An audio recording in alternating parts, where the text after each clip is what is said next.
நம்மிடம் இருந்த எல்லா நம்பிக்கைகளும் பொய்த்துவிட்ட பிறகு ஒரே ஒரு நம்பிக்கையாக இருக்கக்கூடிய அண்ணன் செந்தமிழன் சீமான் உள்ளிட்ட விடிந்தது, விழித்தோம், எழ முயற்சி செய்கிற இப்போதுதான் தெரிகிறது நமது கோவணங்கள் எல்லாம் களவாடப்பட்டு விட்டன. தேசிய கொடியை கிழிப்போம், அவரவர் கோவணங்களை அவரவர் கட்டிக்கொள்வோம். உயிரெழுத்து மெய்யெழுத்து அப்படின்னு பிரிச்சது உலகத்தில் எந்த மொழிக்குமே கிடையாது. அப்துல் கலாம் வீணை வாசிக்கிற மாதிரி உட்காந்துருக்கிறாரு, கையில் பகவத்கீதை வச்சிருக்கிற மாதிரி ஒரு சிலையை நிறுவியிருக்கிறாங்களே அப்படின்னு கேட்டால், திருக்குறளை வேணால் கொடுங்க. எனக்கு கவிக்கோ சொல்கிறாங்க, அந்த கவிக்கோன்ற அந்த பட்டம் பத்தாத மாதிரி தெரியுது. அது ஏன்றதுக்கு என்ன ஒரு சின்ன ஒரே ஒரு காரணத்தை நான் சொல்கிறேன். இப்போ வெற்றிமாறன் சொன்னார் இல்லையா, அதை போல் என்ன சொல்கிறார், கவிக்கோ ஒரு இடத்துல அதை மொழியோட ஸ்ட்ரக்சர், அல்ஃபாபெட்ஸோட ஸ்ட்ரக்சர் ஒரு இங்கிலீஷ் மொழி அறிஞர்கிட்ட கேட்டார். அவர் ஏக்கு அப்புறம் பி ஏன் வருதுன்னு அது தெரியலங்க அப்படின்னா, பிக்கு அப்புறம் சி ஏன் வருது அது தெரியல அப்படின்னா. தமிழ் மொழியில் ஒவ்வொரு எழுத்துக்கும் பின்னால் இருக்க அடுக்கு மொழி இல்லை, அடுக்கு தொடர். அது ஒவ்வொன்றுத்துக்கும் அடிப்படையில் சயின்டிஃபிக்கான காரணம் இருக்குது அப்படின்னு அவர் நிறுவுறாரு.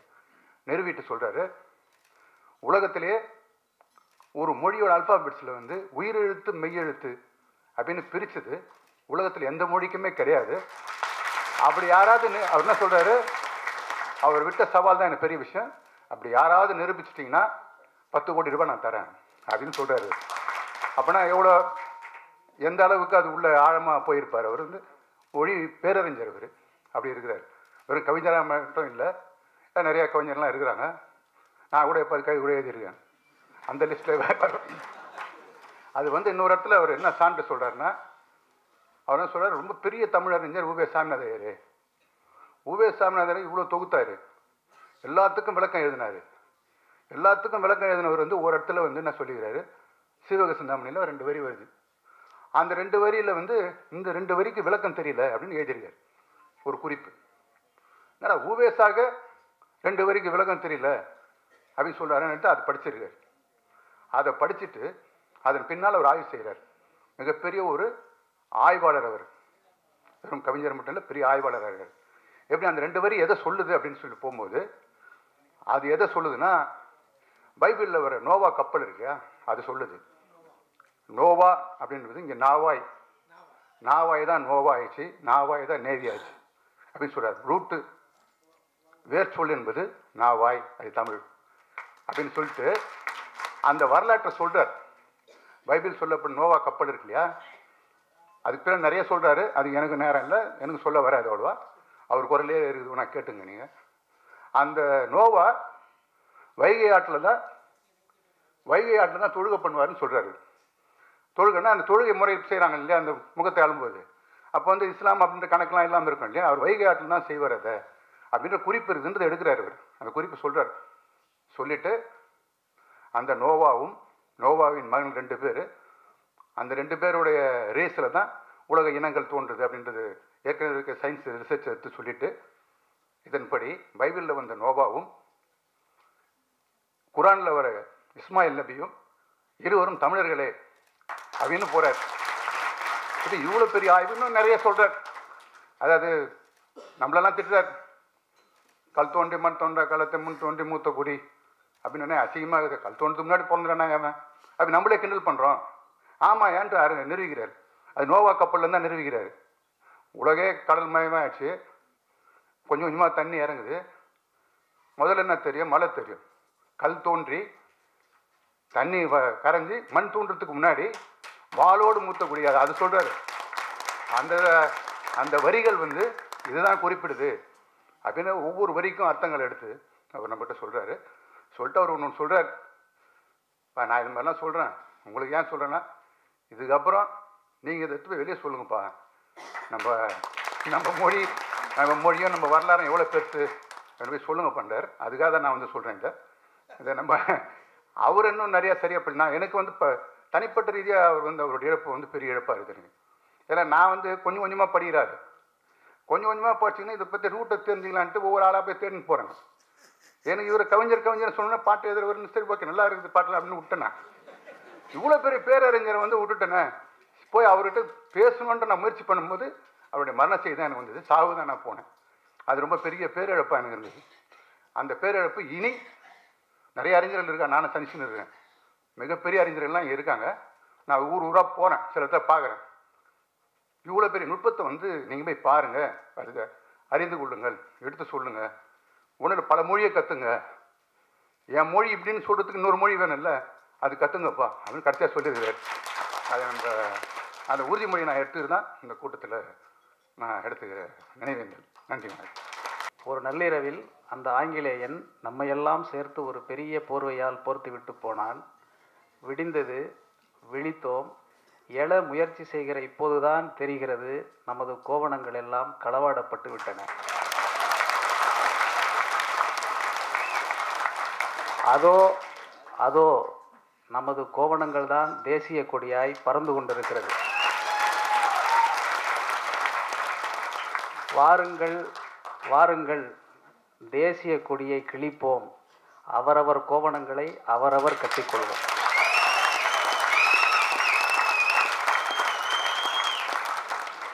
இப்போ நான் சொன்ன இந்த கவிதை என்னுடைய கவிதை கிடையாது, அண்ணன் அறிவுமதியுடைய கவிதை.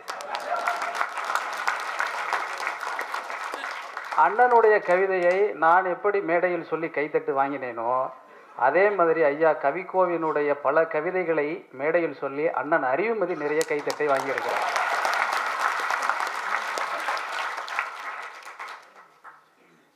அப்துல் கலாம் வீணை வாசிக்கிற மாதிரி உட்காந்துருக்கிறாரு, கையில் பகவத்கீதை வச்சிருக்கிற மாதிரி ஒரு சிலையை நிறுவி இருக்கிறாங்களே அப்படின்னு கேட்டால், திருக்குறளை வேணா கொடுங்க அப்படின்னு அவன் சொல்கிறான். நாம் கவனிக்க வேண்டியது, திருக்குறளை நம்மிடத்தில் இருந்து உருவிக்கொண்டு பகவத்கீதையை திணிக்க முயன்று கொண்டிருக்கிறார்கள் என்பதை தான்.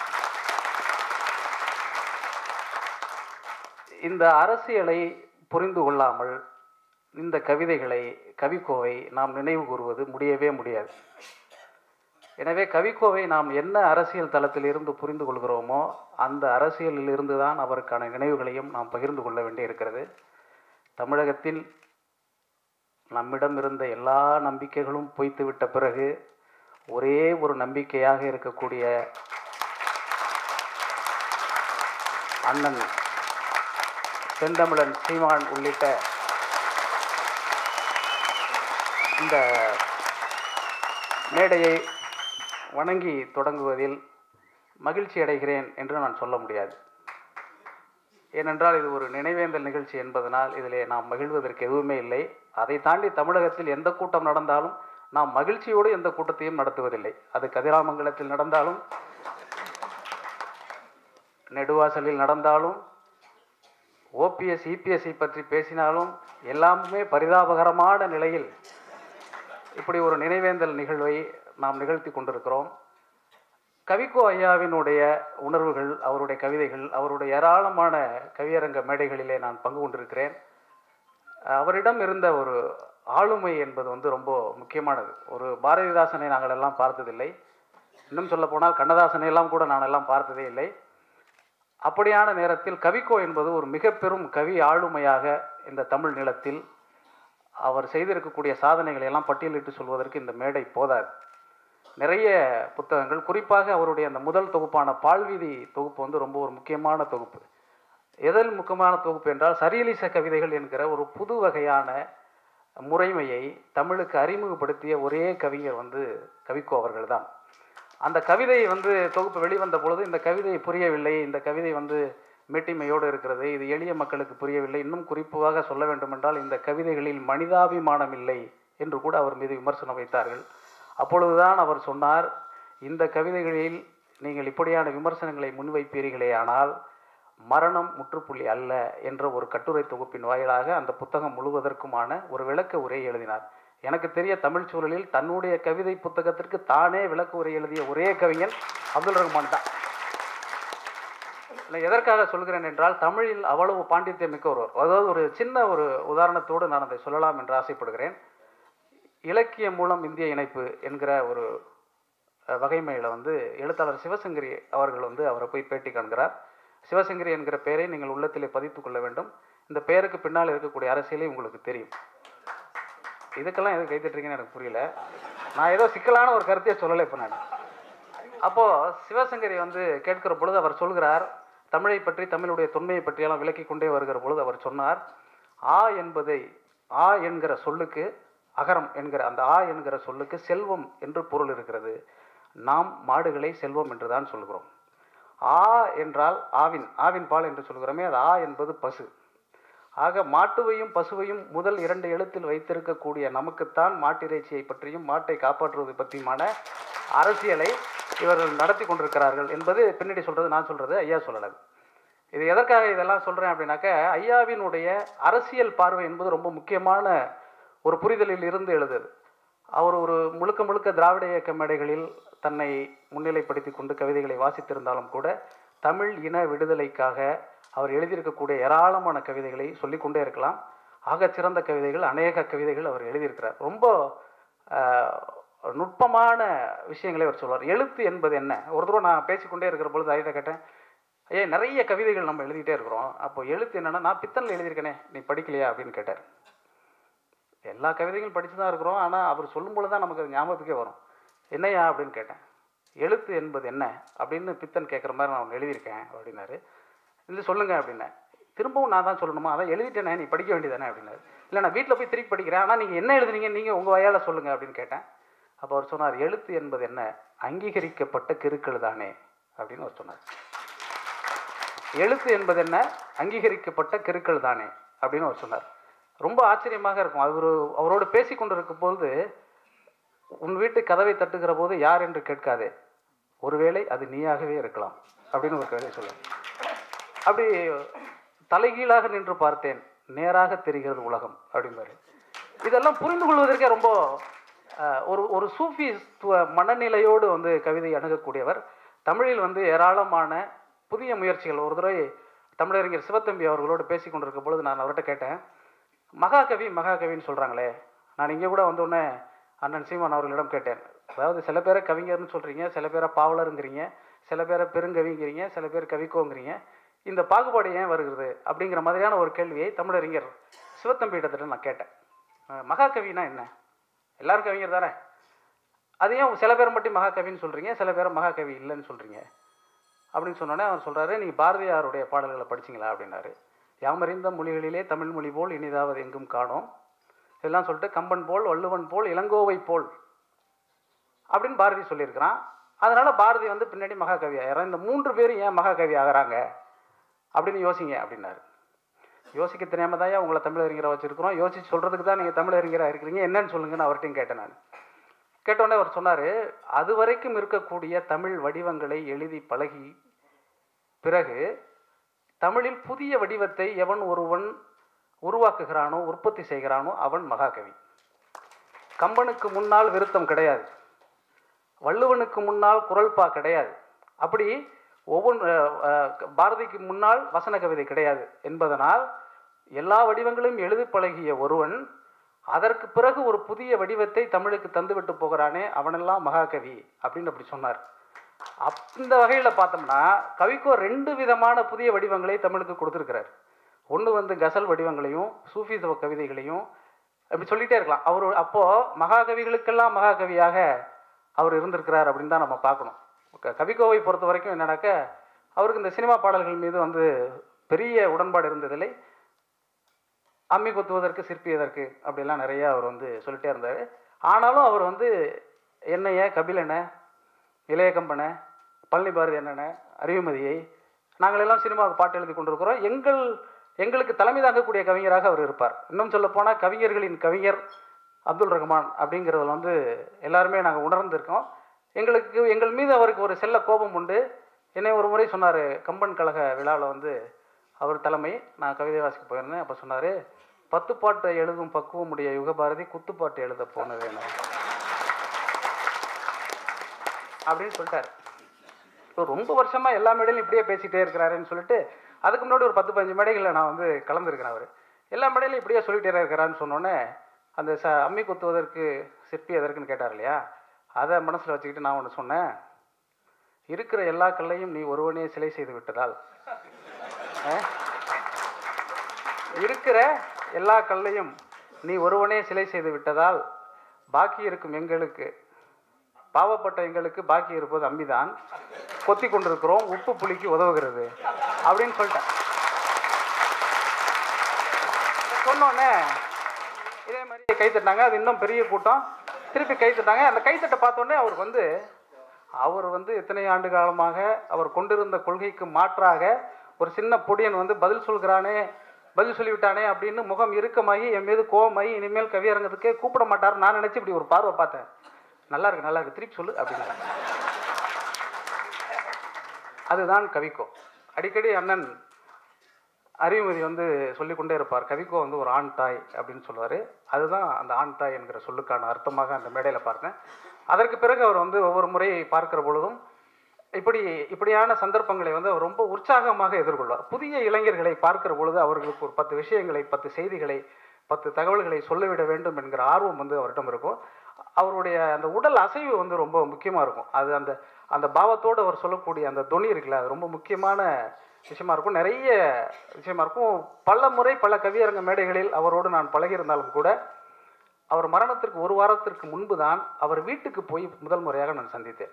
ஏறக்குறைய 15 ஆண்டுகளாக அவரோடு நான் பழகியிருந்தாலும் கூட திடீரென்று ஒரு நாள் எனக்கு தோன்றுச்சு, ஐயாவை போய் பார்த்துட்டு வரணும் அப்படின்னு சொல்லிட்டு வீட்டில் நீங்கள் அப்படி போய் பார்க்குற யாரையுமே பார்க்க மாட்டீங்களே, திடீர்னு என்னன்னொன்னே இசாக் அப்போது தொலைபேசியில் வந்தார். இல்லை எனக்கு ஏதோ மனசு ஏதோ உறுத்தலாக இருக்குது, நான் வந்து ஐயாவை பார்க்கணுன்னு தோணுது அப்படின்னாரு. இசாக் வாரந்தோறும் ஐயாவை பார்க்குறவர் தான். ஒவ்வொரு முறையும் அவர் வந்து பார்க்குற பொழுதெல்லாம் கூட ஐயாவை பார்க்க போகிறேன்னு சொல்லுவார். அப்போ எல்லாம் எனக்கு போக வேண்டும் என்கிற எண்ணம் எனக்கு தோன்றதே இல்லை. திடீரென்று சொன்னோடனே அவருக்கே ரொம்ப பரபரப்பாக, ஏன் இப்படி நினைக்கிறீங்க அப்படின்னாரு. இல்லை எனக்கு என்னமோ 2 நாளாகவே அவரை பார்க்கணுன்னு தோணுது, நம்ம போவோம் அப்படின்னு சொன்னோம். நாங்கள் போனோம். அவர் மருத்துவமனைக்கு போயிட்டு வந்திருந்தார், ஓய்வு எடுக்கிறாரு, அதனால் நீங்கள் சாயங்காலம் தான் பார்க்கணும் அப்படின்னு சொன்னாங்க. நாங்கள் காலையிலே போயிட்டோம். சாயங்காலம் வரைக்கும் அங்கேயே நான் இருந்தேன். நானும் இசாக்கும் ஹாஜாக்கனியும் 3 பேரும் அவர் வீட்டு வாசலிலே இருந்து பேசி கொண்டிருந்தோம். எதற்காக நாங்கள் அங்கே போனோம் என்று தெரியாது. ஏன் அவரை பார்க்க வேண்டும் என்று எனக்கு எண்ணம் வந்தது என்று எனக்கு புரியவே இல்லை. அதுக்கப்புறம் வந்து அவர் சீக்கிரமே விழிப்பு வந்து விட்டது. வந்த உடனே கேட்டிருக்காரு, வந்தோடனே வந்திருக்காங்க அப்படின்னு சொன்னோன்னே உடனே கூப்பிட்டு எங்களோட பேச ஆரம்பித்தார். ஏறக்குறைய ஒரு 3-3.5 மணி நேரம் இருக்கும். அவர் எழுதி வைத்திருந்த வெளிவர இருக்கக்கூடிய எல்லா கவிதைகளையும் எங்களிடம் வாசித்து காட்டினார். ரொம்ப குறிப்பாக மலையாள பாடல்களை அவர் மொழிபெயர்த்து, சினிமா பாடல்களினுடைய காதலர் அவர் சிற்பி கொத்த அம்மி எதற்குன்னு அவர் சொல்லியிருந்தாலும் கூட, அம்மி கொத்த சிற்பி எதற்குன்னு சொல்லியிருந்தாலும் கூட, அவர் சினிமா பாடல்களினுடைய மிகப்பெரிய காதலர். பாட்டு புஸ்தகங்களை சேகரித்த ஒரே தமிழ் கவிஞன் என்றால் அது வந்து கவிக்கோ தான். அப்போ பேசிட்டே இருக்கும்போது சொன்னார், சமீபத்தில் உன் பாட்டு ஒன்று கேட்டேன்ப்பா, ரொம்ப நல்லா இருந்தது அப்படின்னு சொன்னோடனே எனக்கு பயங்கர மகிழ்ச்சி. ஐயாவே நம்ம பாட்டை பாராட்டிட்டாருன்னு. அந்த ஸ்ரேயா கோஷல் பிரமாதமாக பாடியிருக்கா, வந்தால் சொல்லுன்னாரு அடுத்த வார்த்தை. முடிஞ்சு போச்சு அப்படின்னு சொல்லிட்டு, ஓ அப்போ பாராட்டு வந்து ஸ்ரேயா கோஷலுக்கு தான், நமக்கு இல்லைன்னு. இல்லை நீ நல்லா தான் எழுதியிருக்கிற, அந்த பொண்ணு பிரமாதமாக பாடியிருக்கா, அந்த பொண்ணு வந்தால் சொல்லு, நான் ஒரு நாளைக்கு அந்த பொண்ணை பார்க்கணும் அப்படின்னு சொன்னார். நமக்கு ரொம்பவும் விருப்பமாகிறவர்கள் கேட்கக்கூடிய ஒரு கோரிக்கையை அல்லது முன்வைக்கக்கூடிய ஒரு கோரிக்கையை நிறைவேற்ற முடியாதது தான் துக்கத்திலும் பெரிய துக்கம். இத்தனை ஆண்டுகளில் ஐயா ஸ்ரேயா கோஷலை பார்க்க வேண்டும் என்று கேட்ட அந்த கடைசி கோரிக்கையோடு கூட நிறைவேற்ற முடியாத துர்பாக்கியவனியாக நான் மாறிப்போனேன். இந்த துக்கத்தை ஸ்ரேயா கோஷல் எப்போதெல்லாம் பாடுகிறாளோ அப்போதெல்லாம் நான் நினைத்து பார்க்க வேண்டிய சூழலுக்கு ஐயா என்னை ஆக்கிவிட்டாரே என்கிற துக்கம் வந்து தாழவே இல்லை. ஏன்னா அவ்வளவு வீரியமான கவிதைகளை உள்வாங்கி கொண்டிருந்தாலும் கூட அவரிடம் இருந்த ரசிகன் வந்து திரும்ப திரும்ப வந்து நம்ம இடத்துல வந்து எதையோ சொல்லி கொண்டே இருப்பான். ஒரு வரிகளும் ஒவ்வொரு வாக்கியங்களும், இன்னும் குறிப்பாக இந்த சிறகுகளின் நேரம் என்கிற அந்த ஒரு தொகுப்பு இருக்குது. அது முழுக்க முழுக்க தமிழ் கவிதை உலகத்தில் அதற்கு முன்பு கவிஞர்கள் யாருக்கும் அவ்வளோ பெரிய அங்கீகாரம் கிடைக்க முடியாத அளவுக்கான ஒரு உரைநடை தமிழுக்கு வழங்கியவர். ஐயாவின் நினைவை போற்றுவோம். எல்லா இழந்து போன நம்பிக்கைகளும் மீட்கக்கூடிய அண்ணன் இந்த விழாவை ஏற்பாடு செய்திருப்பது நிறைவை அளிக்கிறது என்று நான் சொல்லி கூறுக மாட்டேன். இந்த நினைவை நாம் தொடர்ச்சியாக போற்றுவோம். நன்றி, வணக்கம். வாயுள்ள பேச்சாளர்களுக்கு மத்தியில் வாய்மையுள்ள பேச்சாளனை தேட வேண்டியிருக்கிறது. எழுதுகோல் பிடித்து எழுதுகிற கவிஞனையும் எழுத்தாளனையும் விடவும் சத்தியத்தை எழுதுகிற எழுத்தாளனை, கவிஞனை தேட வேண்டியிருக்கிறது. ஊடக அறம் என்பது ஊமையாகிவிட்ட இந்த சூழலில் உண்மையின் குரலை தேட வேண்டியிருக்கிறது. விவசாயிகள் தங்கள் கடன்களை தள்ளுபடி செய்யுங்கள் என்று சொன்னால் ஊருக்கெல்லாம் சோறு போடுகிற அவனது அடிவயிற்றில் அடிக்கிறார்கள். எரிவாயு எடுக்கிறோம் என்கிற பெயரில் எங்கள் மண்ணை காயப்படுத்தாதீர்கள் என்று கதிராமங்கலத்து மக்கள் போராடினால் அவர்களை ஊரை விட்டே விரட்டுகிறார்கள். ஊருக்குள் சாராய கடையை திறக்காதே என்று ஒரு பெண் ஓங்கி குரல் கொடுத்தால் அவளுடைய கன்னத்தில் ஓங்கி அறைகிறார்கள். உயிர் ஊறும் எங்கள் நதியில் மணலை அள்ளாதே என்று மக்கள் போராடினால் அவர்களை கண்மூடித்தனமாக தாக்குகிறார்கள். இப்படிப்பட்ட இருண்ட காலங்களில்தான் ஒரு மக்கள் கலைஞன், ஒரு மக்கள் கவிஞன் சீற்றத்தோடு வெளிப்படுகிறான். அந்த நேரங்களில் அவனது மனசாட்சி மௌனம் சாதிக்க முடியாது. இது மாதிரி ஒரு சூழலில்தான் இந்த அநீதிகளை எல்லாம் எதிர்த்து பேசாமல் எப்படி இருப்பது, எதிர்த்து எழுதாமல் எப்படி இருப்பது, எழுதாமல் இந்த எழுதுகோலை வைத்துக்கொண்டு என்ன பண்ணுவது என்கிற கோபத்தில் கவிக்கோ எழுதினார். எழுதுகோலை பற்றி எழுதினார். சுட்டு விரல் போல அதை நீட்டக்கூடாதாம். எழுதுகோலை சுட்டு விரல் போல அதை நீட்டக்கூடாதாம், பணம் சுருட்டுகின்ற திருடர்களை காட்டக்கூடாதாம். சுட்டு விரல் போல அதை நீட்டக்கூடாதாம், பணம் சுருட்டுகின்ற திருடர்களை காட்டக்கூடாதாம், ஒட்டு கேட்ட உண்மைகளை பேசக்கூடாதாம். ஒட்டு கேட்ட உண்மைகளை பேசக்கூடாதாம், எந்த ஊழலையும் நாறுதென்றே ஏசக்கூடாதாம். இந்த நேரத்தில் தான் மீண்டும் கவிக்கோ அப்துல் ரஹ்மானுடைய குரலை எனக்கு கேட்க வேண்டும் போல தோன்றுகிறது. இங்கே ஒரு நாள் மரணத்தை குடித்து மலரும் ஒரு பூவாக என்னை காண்பீர்கள் என்று வாழும்போதே மரணத்தின் மாலையை சூடி பார்த்தவர் கவிக்கோ அப்துல் ரஹ்மான் அவர்கள். வரலாற்றில் ஒரு புனிதமான நிகழ்வாக போற்றப்படுவது ஒரு கவிஞனின் பிறப்புதான் என்கிறான் எமர்சன். ஒரு கவிஞன் பிறக்கிற போது கவிஞன் மட்டும் பிறப்பதில்லை, அவனோடு ஒரு புதிய காலமும் பிறக்கிறது. அந்த காலம் நிகழ்காலமாகவே இருக்கிறது. பாரதி ஒரு காலம், பாரதிதாசன் ஒரு காலம், பட்டுக்கோட்டை ஒரு காலம், கண்ணதாசன் ஒரு காலம், ஐயா அப்துல் ரஹ்மான் ஒரு காலம். கவிதைகளை வண்ணத்து பூச்சிகள் மொய்த்த காலம் அவருடையது, அதில் ஒரு வண்ணத்து பூச்சி என்னுடையது. கவிதையாக பிறந்து, கவிதையாக வளர்ந்து, கவிதையாக வாழ்ந்து, கவிதையை உண்டு, கவிதையை பருகி, கவிதையை சுவாசித்து, கவிதையை வாழ்க்கையாக மட்டுமல்ல மரணத்தை கூட கவிதையாக பதிவு செய்துவிட்டு போயிருக்கிறவர் அப்துல் ரஹ்மான் அவர்கள். கவிதையின் உள்ளாடைகள் என் படுக்கையில் கிடக்கின்றன, கவிதையின் உள்ளாடைகள் என் படுக்கையில் கிடக்கின்றன, எல்லோரும் காண என்று அவர் எழுதினார். கவிதை பெண்ணின் முழு நிர்வாணத்தையும் முத்தமிட்டு முத்தமிட்டு முழுதாக உணர்ந்த மகாகவிகளில் ஒருவர் அப்துல் ரஹ்மான். நட்சத்திரங்கள் எழுத்துக்கள் அல்ல, எனது கண்ணீர் துளிகள் என்று அவர் எழுதினார். அது பிறருக்காக ஒரு கவிஞன் எழுத கண்ணீர். அதனால்தான் அவ்வளவு உயரத்தில் அந்த கண்ணீர் துளிகள் நட்சத்திரங்களாக மின்னிக் கொண்டிருக்கின்றன. அவரது முதல் தொகுதிக்கு பால்வீதி என்று அவர் பெயரிட்டிருப்பது எவ்வளவு பொருத்தமாக இருக்கிறது என்று பாருங்கள். இரவு, பகல், உறக்கம், விழிப்பு, நிழல், வெயில், மேடு, பள்ளம், வாழ்வு, மரணம், இப்படி முரண்பாடுகளுக்கிடையில் ஒரு ஞானியைப் போல வாழ்க்கையை தரிசித்தவர் கவிக்கோ அவர்கள். இந்த முரண்கள் தான் அவர் கவிதையின் அழகு. முரண்பாடுகளை நேருக்கு நேர் நிறுத்தி அவற்றின் மோதலில் வெளிச்ச புள்ளிகளை கொட்டச் செய்வார் என்று கலீல் ஜிப்ரானை பற்றி என்ஆர் தாசன் சொன்னார். அந்த வெளிச்ச புள்ளிகளின் தொடர்ச்சி தான் கவிக்கோ அவர்களின் எழுதுகோலில் இருந்து ஒளி வீசி கொண்டிருந்தது. உடல் நிழலில் அமர்ந்தாலும் மனம் வெயிலிலேயே அலைகிறது என்று எழுதினார். குழந்தைகள் தினத்தை கொண்டாடுகிறவர்களே, தினங்களை கொண்டாட விட்டுவிட்டு எப்போது குழந்தைகளை கொண்டாட போகிறீர்கள் என்று கேட்டார். என்ன உலகம் இது? பூக்களில் இரத்தம் என்று பதறினார். பனித்துளிகள் இல்லாத பூக்களின் மீது தனது கண்ணீரை விட்டு சென்றவர் அப்துல் ரஹ்மான். மதம் என்ற பெயரால் இந்த மக்கள் மசூதிகளையும் கோயில்களையும் இடித்து கொண்டிருந்த போது மக்களிடமிருந்து, பக்தர்களிடமிருந்து தப்பித்து கொள்ள தெருவில் ஓடிப்போய் கொண்டிருந்த கடவுளை நிறுத்தி, நீ இந்துவா முஸ்லிமா என்று கேட்ட சூஃபி அப்துல் ரஹ்மான். சாதி மத பேதமற்ற ஒரு சமூக மனிதனின் குரல்தான் ஐயா அப்துல் ரஹ்மான் அவர்களுடைய கவிதைகள்.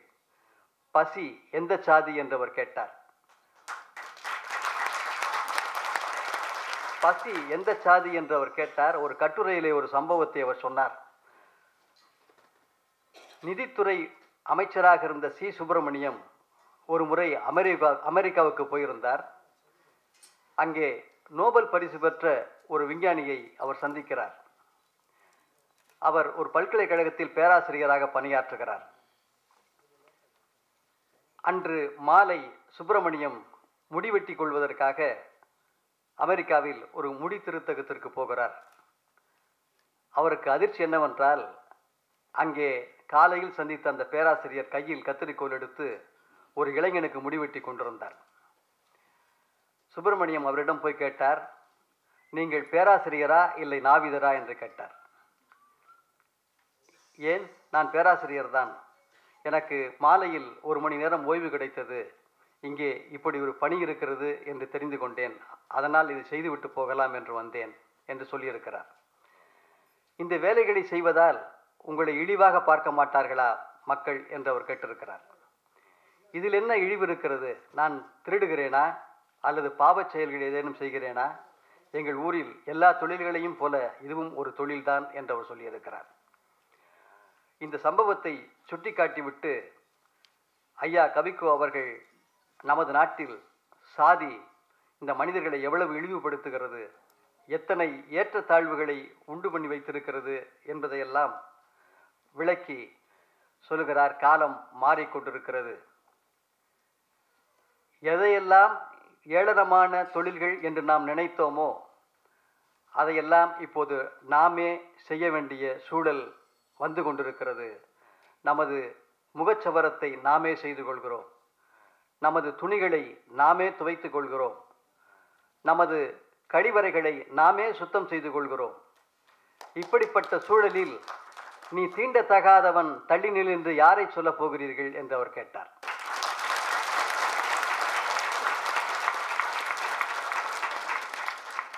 பூக்களில் மைதொட்டு புல்லாங்குழலால் எழுதிய கவிஞன் மௌனமாகிவிட்டார். அவருடைய ஒரு வரி உண்டு, உன் சாவில் சாம்பலை அல்ல, உன் சாவில் சாம்பலை அல்ல, நெருப்பை விட்டு செல் என்று அவர் எழுதினார். அவர் விட்டு சென்றிருக்கிற நெருப்பை காலத்தால் அணைக்க முடியாது. ஏனென்றால் அது படைப்பு என்னும் நெருப்பு, வாழ்வையை சலவை செய்கிற நெருப்பு. அந்த நெருப்பு தான் எங்களையெல்லாம் எழ வைத்து கொண்டிருக்கிறது, எழுத வைத்து கொண்டிருக்கிறது. இந்த நெருப்பு இன்னும் 1000 படைப்பாளிகளை, போராளிகளை உண்டாக்கும் என்று சொல்லி விடைபெறுகிறேன். நன்றி, வணக்கம். அவருடைய கவிதைகளை அதிகம் படித்தவங்க, பேச நல்லா தெரிஞ்சவங்க. எனக்கு பேச தெரியாது, அவர் கவிதைகளையும் அதிகம் படிக்கலை. ஒரே ஒரு மொழி தான் மனிதனுடைய சிந்தனையை, அவன் உலகத்தை பார்க்கறத தீர்மானிக்குது. அந்த அடிப்படையில் நம் மொழி நமக்கு ஒரு குறிப்பிட்ட பார்வையை கொடுத்துருக்கு. அது வந்து ஒரு அரசியல் சார்ந்த ஒரு பார்வை. தமிழர்கள் வந்து பெரும்பாலும் அரசியல் ஆர்வம் இருக்கவர்களாக இருக்காங்க. இப்போ நான் ஒரு புக் ஒன்று படிச்சுக்கிட்டு இருக்கேன். அந்த புக்கில் அவர் டேவிட் ஷுல்மேன் ஒருத்தர் எழுதின புக்கு, அது அந்த புத்தகம் பேர் தமிழ், ஆங்கிலத்தில் எழுதியிருக்காரு. அவர் சொல்கிறாரு, தமிழ் ஒரு மொழி கிடையாது, அது வந்து ஒரு மரபு, அது ஒரு வாழ்க்கை முறை அப்படின்னு சொல்கிறார் அவர். ஸோ அந்த மரபில் ஒரு அந்த அந்த அந்த மொழியை, அந்த மரபை மிக வீரியமாக எடுத்துகிட்டு போனவரில் அவர் அப்துல் ரஹ்மான் ஒருத்தர். அதை வந்து இங்கே நான் சொல்ல வேண்டிய இது இல்லை, என்ன இந்த நெருக்கடிக்கு உள்ளாக்கிட்டாங்க, நான் வந்து இதை சொல்கிற நெருக்கடிக்கு உள்ளாக்கிட்டாங்க.